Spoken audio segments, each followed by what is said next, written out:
संयुक्त अरब अमिरात युएईले आफ्नो 54औं राष्ट्रिय दिवसको अवसरमा 267 जना नेपाली कैदीलाई आम माफी दिएको छ। यसप्रति नेपाल सरकारले युएई सरकारलाई हार्दिक धन्यवाद र कृतज्ञता व्यक्त गरेको छ।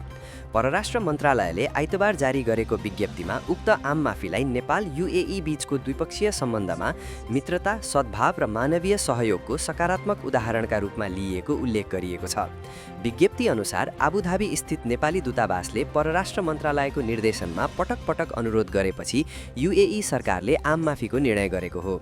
आम माफी पाएका नेपाली नागरिक विरुद्ध अन्य कुनै कानुनी मुद्दा वा प्रतिबन्ध बाँकी नरहेको अवस्थामा युएई को कानुन अनुसार आवश्यक प्रक्रिया पूरा गरी स्वदेश फर्किन सक्ने जनाइएको छ।